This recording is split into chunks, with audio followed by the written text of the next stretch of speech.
Hello everyone, I am Anshul. Welcome to my channel, and here we are discussing about our next topic, which is size separation. And the instrument we are dealing here today is cyclone separator. Previously we are dealing about size separation. Now we can discuss what are the instruments used to achieve the goal of size separation. So basically हम देखते हैं कि यहाँ पर instrument जो है cyclone separator के नाम से है। साइक्लोन सेपरेटर अगर आप नाम से ही देखें, साइक्लोन का मतलब होता है चक्रवात, ठीक है, या तूफान के जैसा एनवायरनमेंट पैदा करके हम क्या कर रहे हैं, साइज सेपरेशन को अचीव करने का काम कर रहे हैं। तो देखते हैं अपन यहाँ पर इसका प्रिंसिपल किस तरीके से ये काम करता है। तो it works on the principle of centrifugal force, ठीक है। तो ये जो इंस्ट्रूमेंट है वो काम करता है सेंट्रीफ्यूगल फोर्स पे, जिसको जहां तक मैं जानता हूं हिंदी में सेंट्रीफ्यूगल फोर्स को अभी केंद्रीय बल के नाम से जाना जाता है, ठीक है। अगर आपसे कोई मैकेनिज्म पूछे, जैसा कि आपके सिलेबस में दिया है मैकेनिज्म ऑफ साइज सेपरेशन, तो आपको 3 मैकेनिज्म बताने पड़ेंगे। पहला होता है सेंट्रीफ्यूगल फोर्स, जिसको हम सेंट्रीफ्यूगेशन के नाम से भी जानते हैं। सेकेंड है आपका सेडिमेंटेशन, मतलब कि धीरे धीरे बैठ जाना, जो सस्पेंशन के केस में होता है। और तीसरा है आपका सीविंग, छन्नी से छान देना। तो याद रखिए, कहीं भी आपको बुक में नहीं मिलेगा, जहां पर भी पूछे आपको कि मैकेनिज्म ऑफ एक्शन क्या है, यहाँ पर लिखा नहीं है कहीं पर भी। तो 3 टाइप के मैकेनिज्म होते हैं। पहला होता है सेंट्रीफ्यूगेशन, दूसरा है आपका सेडिमेंटेशन और तीसरा है आपका सीविंग। सीक्वेंस आप इसका चेंज भी कर सकते हैं। तो चलिए आगे बढ़ते हैं। यहाँ पर है आपका कंस्ट्रक्शन इंस्ट्रूमेंट है। इंस्ट्रूमेंट जो है आपका मेटालिक भी हो सकता है, एल्यूमिनियम का भी हो सकता है, कई बार प्लास्टिक के भी चीजें आने लगी हैं आजकल। तो इंस्ट्रूमेंट आपका वेरियस टाइप ऑफ मटेरियल का हो सकता है। एक हॉलो सिलेंडर जैसा यहाँ पर मटेरियल है जो नीचे से थोड़ा सा दबा हुआ है उसमें। उसके बाद यहाँ पर आप देखिए, यहाँ पर है टेंजिनाइल इनलेट, ठीक है, मतलब कि यहाँ पे बोल रहा है टेढ़ा इनलेट, ठीक है। जो इनलेट है वो टेढ़ा लगा हुआ है। यहाँ ऊपर में फ्लूइड आउटलेट दिया हुआ है और नीचे में सॉलिड आउटलेट दिया हुआ है, ठीक है। सिंपल सी चीज है, ज्यादा टेंशन लेने वाली बात नहीं है। अब हम देखते हैं कि इसकी वर्किंग कैसे, ठीक है, कैसे काम करता है।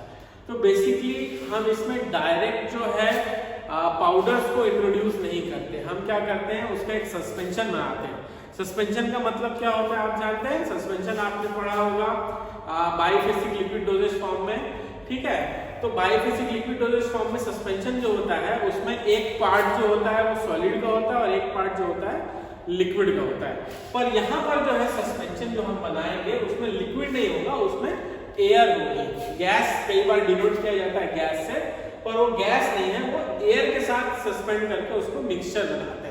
तो हाई प्रेशर से हाई वैक्यूम से एक वेलोसिटी में, एक निश्चित दिशा में चीजों को इनलेट कराया जाता है। ये इसके पीछे वाला है, पीछे ये आगे तरफ है, पीछे तरफ है। यहाँ से हाई वेलोसिटी में एक ही निश्चित दिशा में जो हवा है वो जाती है और अंदर जो है ऐसा साइक्लोन जैसा रूप लेती है, मतलब कि ऐसा घूमने वाला यहाँ घूमती है। तो हवा जब तेजी से घूमती है तो जो पार्टिकल्स होते हैं, जो इस हवा के साथ जो पार्टिकल्स मिले होते हैं, वो इस आपके साइक्लोन सेपरेटर के साइड में जाकर टकरा जाते हैं। यहाँ पे टकराते हैं, जो सॉलिड पार्टिकल्स होते हैं, जो बड़े पार्टिकल्स होते हैं, जो लार्ज पार्टिकल होते हैं, जो फोर्स पार्टिकल होते हैं, वो यहाँ टकराते हैं और टकरा के यहाँ से नीचे गिरते जाते हैं। और जो हवा के साथ जो यहाँ पर फाइन एकदम महीन जो पार्टिकल्स हैं, वो हवा के साथ इस आउटलेट से, जिसको फ्लूइड आउटलेट बोला है, यहाँ पर कोई भी फ्लूइड यूज नहीं होता है। यहाँ पे एयर जो है, एयर के साथ जो स्मॉल पार्टिकल्स हैं वो यहाँ से बाहर आ जाते हैं। तो लार्ज पार्टिकल को हमने फाइन पार्टिकल से सेपरेट कर लेते हैं इस तरीके से। तो ये फंडा है इसका। बेसिकली एक बार और बताता हूँ। हाई प्रेशर से हम एयर के साथ सस्पेंड करके पार्टिकल्स को डालते हैं, जिसमें कोर्स और फाइन पार्टिकल्स दोनों होते हैं। ये वेलोसिटी मतलब एक दिशा में गति में जाते हैं। अंदर गति में जाने के बाद ये राउंड घूमते हैं। यहाँ अंदर पे क्या होता है, साइक्लोन जैसा माहौल तैयार होता है, चक्रवात जैसा। आप जब झूले में झूलते हैं, अगर ऐसा एक साइड घूमने वाला झूला है तो आप एक तरफ खिंचा जाते हैं, किस कारण से? इस अधिकेंद्रीय बल के कारण से, ये सेंट्रीफ्यूगल फोर्स के कारण से। वैसे ही जो बड़े पार्टिकल्स हैं वो इसमें साइड में ऐसे चिपक जाते हैं और हवा यहाँ से निकल जाती है। हवा के साथ साथ यहाँ पर फाइन पार्टिकल्स जो हैं वो हवा के साथ बाहर निकल जाते हैं। अब यहाँ से कहाँ जा रहा है? बाहर। यहाँ पे गिरेंगे तो नहीं, यहाँ पे बुक में कहीं भी कोई भी चीजें नहीं गिरी है, पर यहाँ पे एक अलग से सेपरेटर लगा हो सकता है जो फाइन पार्टिकल को सेपरेट कर ले और एयर को अलग कर ले। ठीक है, कई बार चीजें आपको अजम्पशन पे भी चलनी पड़ती है। ठीक है, अजम्प करके, क्योंकि यहाँ पे मोटर नहीं लगा या कुछ वैक्यूम पंप नहीं लगा कि यहाँ से वैक्यूम जा रहा है, एयर जा रही है ना, तो कई चीजें आपको अजम्प करके चलनी पड़ती है, अजम्पशन करके चलनी पड़ती है। ठीक है, तो यहाँ पर सॉलिड पार्टिकल्स अलग हो जाएंगे और फाइन पार्टिकल्स अलग हो जाएंगे। होपफुली समझ आया होगा, नहीं आया तो आप कमेंट सेक्शन में या पर्सनली मेरे से पूछ सकते हैं। ये हुआ इसका वर्किंग के बाद आपका एडवांटेजेस, बिल्कुल फेंकने वाली चीजें हैं। तो लो कैपिटल कॉस्ट, बहुत ही कम पैसा लगता है कंपैरेटिवली अदर इंस्ट्रूमेंट से। दूसरी बात, लो एनर्जी कंजम्पशन कम होता है। लो प्रेशर ड्रॉप, यहाँ पर जो प्रेशर है वो एक बार जो प्रेशर चलते रहता है उसमें बार बार ड्रॉप्स नहीं आते। कांस्टेंट रेट, एक दर से आप लगातार कई बार जो है इसको कर सकते हैं मतलब साइज सेपरेशन लगातार आप कर सकते हैं। देन है सिंपल ऑपरेशन, बहुत ही सिंपल ऑपरेशन है, कोई कॉम्प्लेक्स, कोई कॉम्प्लेक्सिटी वहां पर नहीं है। नेक्स्ट है आपका डिसएडवांटेजेस क्या है? Inability to handle sticky material, जो चिपचिपे पदार्थ है, स्टिकी मटेरियल है, आप उनको इसमें यूज नहीं कर सकते।